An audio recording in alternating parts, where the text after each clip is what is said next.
Cordial saludo. Tema número 2. Ética de la justicia.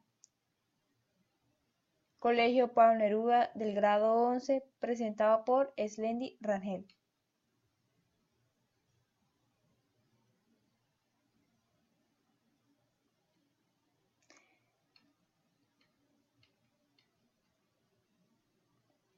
Un buen número de teorías éticas ha considerado que su tarea consiste en descubrir la felicidad y en hallar y alcanzarla. Otros entienden que la felicidad es subjetiva y que, sin embargo, hay otra vertiente de la moral que no es subjetiva, que puede exigirse universalmente. Es la dimensión de la justicia de las normas.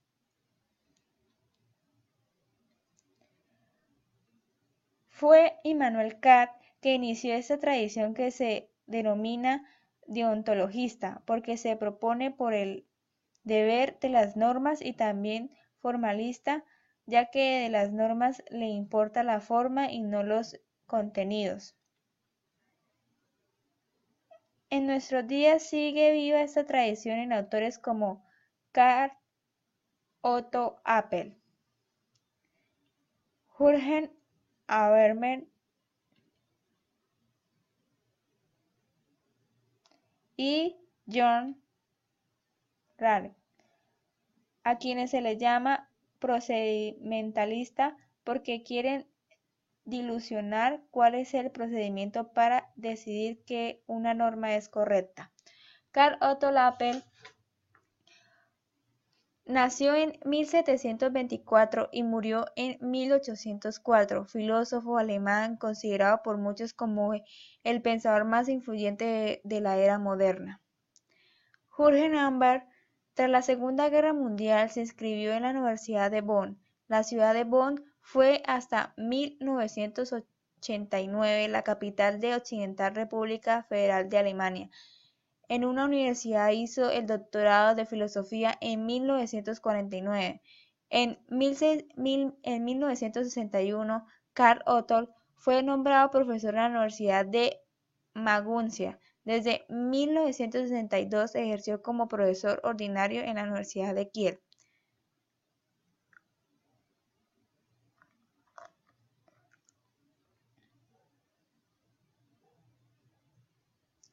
Jürgen Habermas es un filósofo y psicólogo alemán reconocido en todo el mundo por su trabajo en filosofía práctica, ética, filosofía política y del derecho.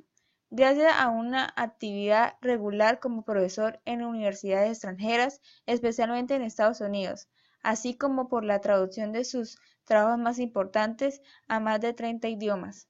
Sus teorías son conocidas y estudiadas y distintivas en el mundo entero. John Rawls es aplicadamente considerado como uno de los filósofos políticos más importantes del siglo XX. Su teoría política propone dos principios sobre los cuales basar la noción de justificar a partir de una posición original en el espíritu contractualista de los filósofos políticos clásicos.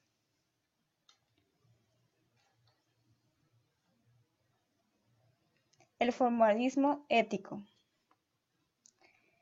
El formalismo ético es un intento por justificar la autonomía de la moral, apelando exclusivamente a los principios universales de la razón humana.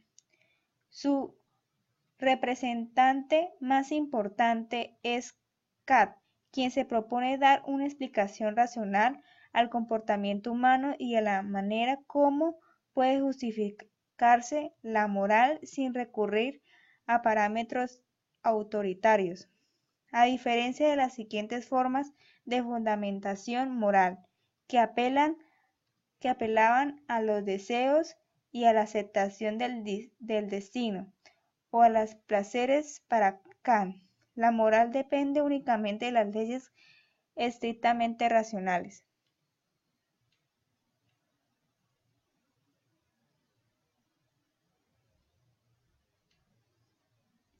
Según Kant, la razón autónoma del sentido de poder darse a sí mismo su propia ley moral, los seres humanos no reciben pacíficamente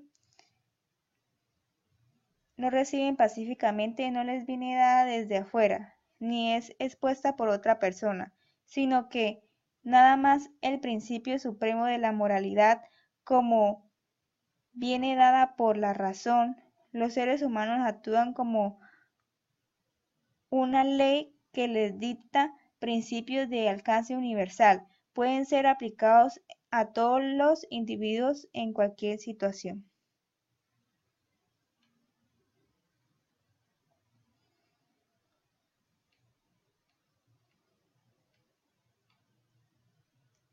El comportamiento humano obedece a unas leyes racionales que lo obligan a actuar en conformidad con unos esquemas determinados, de manera universal. Sin embargo, la fundamentación de las acciones humanas no pertenecen al campo de la razón pura, sino a los dominios de la razón práctica.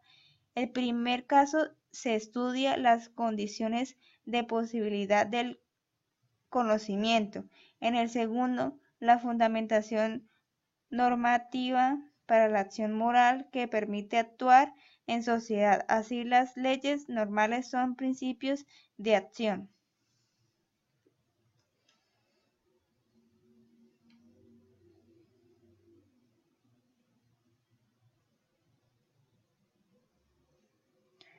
Si bien la moralidad está asociada a la realidad, cuando la persona actúa según los principios de la razón práctica, no lo hacen para alcanzar algún fin particular, ni por motivos ajenos a su propia razón. Lo hacen porque tienen la conciencia del deber.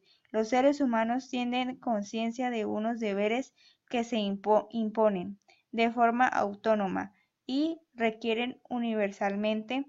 Eso quiere decir que la acción humana no es buena porque obtiene uno u otro resultado, sino por los motivos a la que lleva a actuar.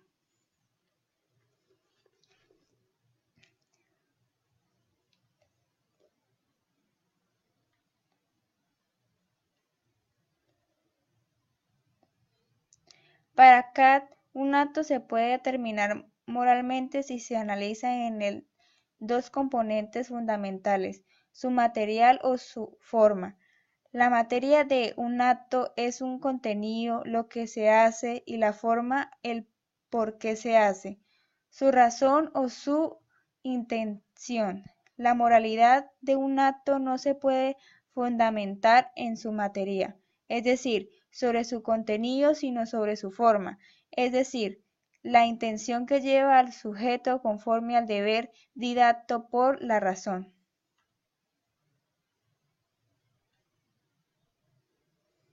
Esto es lo que hace particular la ética kantiana frente a las demás éticas. Su concepto del acto moral, una acción, denota una voluntad moral cuando es hecha no por consideración al contenido empírico de ella, la materia, sino con respecto al deber, la forma. Es que, en últimas, lo verdaderamente importante.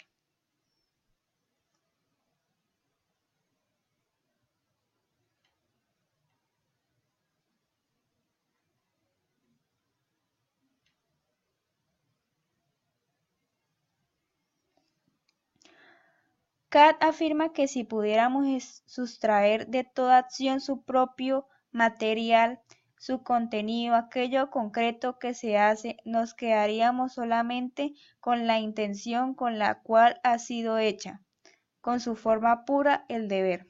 Por lo tanto, para que una acción tenga un contenido moral debe ser realizada con miras al deber, y no por una inclinación o un impulso particular. Un acto es bueno cuando procede del deber y se mantiene bueno cuando tiene autonomía, es decir, cuando actúa siguiendo sus propias leyes racionales. El deber es la norma suprema, la razón de práctica, que no obedece a tendencias o impulsos irracionales y momentáneos. Por esto, se decide que la ética es formal, porque se centra en la manera en que configura una acción y no es su resultado de la misma.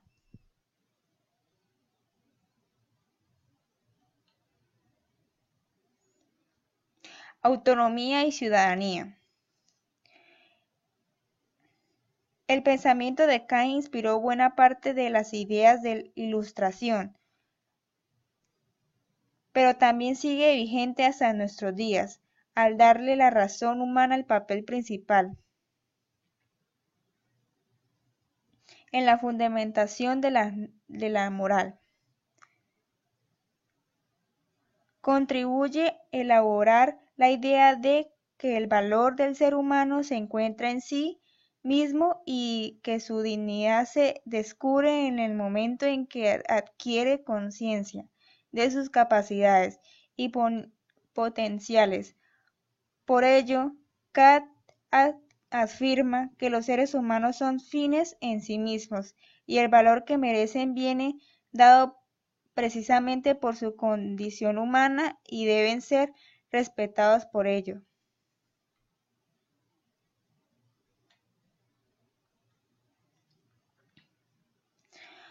Cuando Kant reflexiona acerca de la Ilustración, no solo alude a un momento histórico particular, también se refiere al proceso por medio del cual las personas alcanzan la mayoría de edad, es decir, la capacidad para pensar por sí mismos, sin la orientación de otra persona.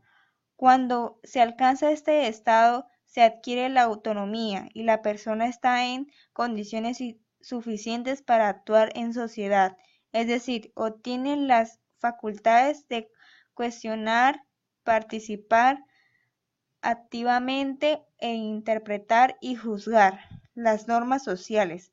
La autonomía es la condición necesaria para una ciudadanía plural y por lo tanto democrática. Kant afirma que una acción hecha por deber tiene un valor moral, no el propósito que por medio de ella se requiere alcanzar, sino la máxima por la cual ha sido resultada el valor moral de una acción no dependiente del acto mismo relacionado, sino de la intención racional de hacerlo.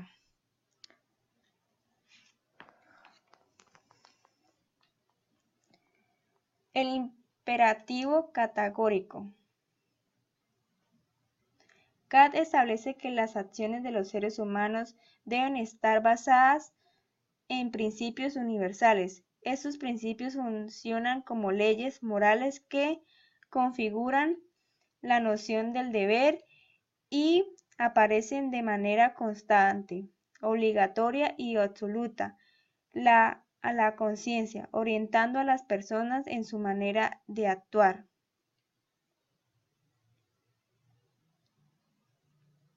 Por ello llama imperativo categórico a esas máximas que orientan el comportamiento de los seres humanos en todo momento. Existen tres formulaciones del imperativo categórico.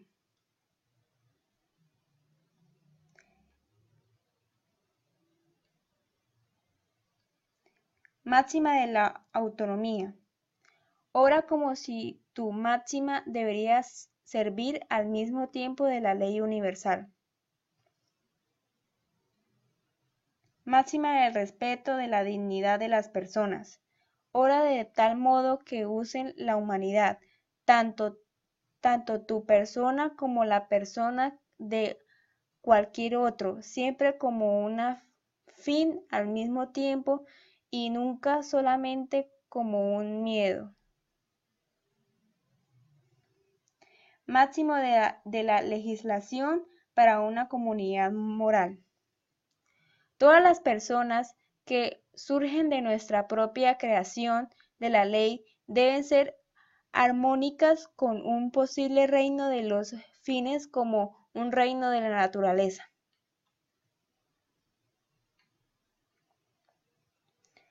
Conciencia de la autonomía. La autonomía tiene conciencia como los siguientes: la dignidad humana. Los seres humanos que pueden intercambiarse por